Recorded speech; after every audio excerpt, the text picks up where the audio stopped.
You, Vic. Yes, as Attorney Vic has just said, we have been, of course, following the count. At ganun na nga, as of this hour, 98 plus percent have already been counted at ang bilang ng boto ko ay nasa 31 million plus. Kaya't maraming nagtatanong ngayon na kahit na hindi pa ako napoproklama, maraming nagtatanong, many people have been asking, what happens next? And what are we doing now? Well, right now, syempre, we have to, ang intention ko is to hit the ground running. Kung sakali man, matuloy ang proklamasyon later this month, ay kailangan nakahanda na tayo. So pinag-uusapan na namin ang mga appointment.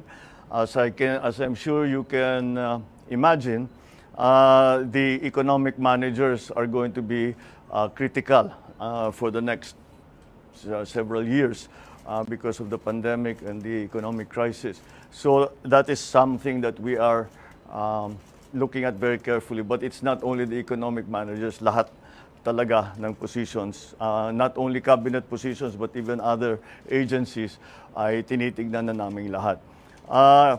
The process that we have established is that I am keeping the organization, our EXECOM, who ran the campaign. Sila talaga yung mga advisor ko. So we are keeping the EXECOM going, the executive committee going. And they will be, syempre, the core group.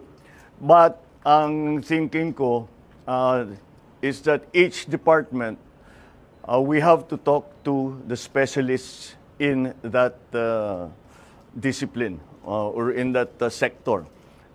For example, if we're going to talk about agriculture, we have to talk to all the best agriculturists, all the best workers in agriculture that we know. Tanong natin, sino kayang pwedeng magaling?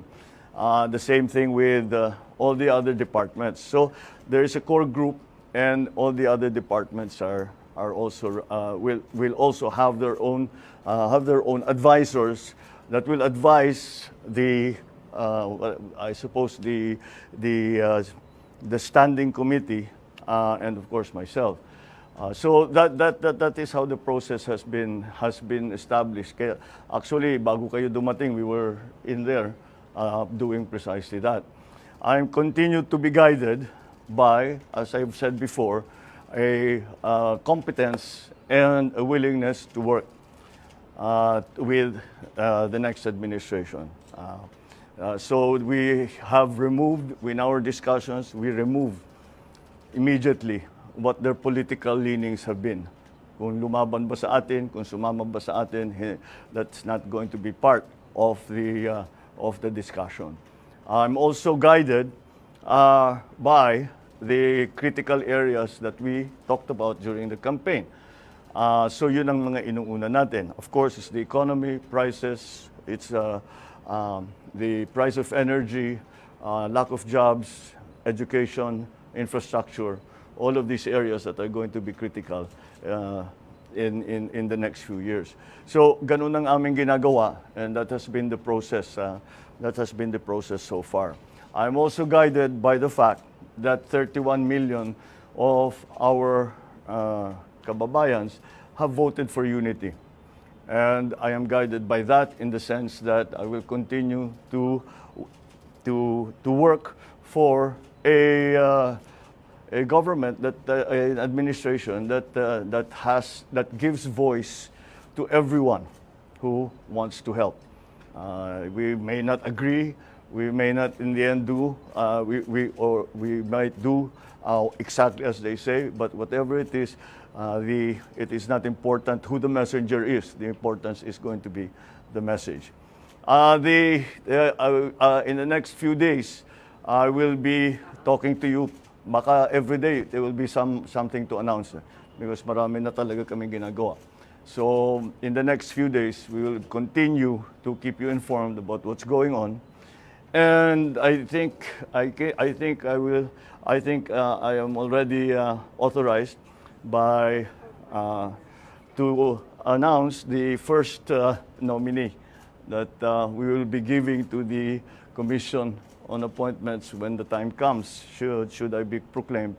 And that is that our incoming Vice President has agreed to take the brief of Department of Education.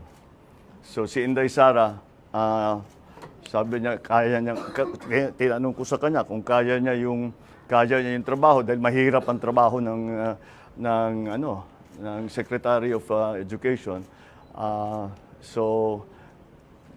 Pero nag-agree naman siya at palagay ko kasama na diyan dahil she is a mother and she wants to make sure that her children are well trained and well educated, and that's the best motivation that we can hope for.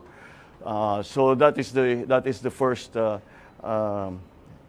announcement that I can make that has come out of this process. So again, it is 31 million. I know the counting is not over. It is not yet official, but I can always say, I always guided and I always look to the fact that 31 million of our countrymen voted for unity. 31 million of our countrymen have agreed to unify and help us unify the country. And those are the basic principles that we continue to follow. So I won't be taking any questions as I have very little more to announce. So thank you very much. Good evening.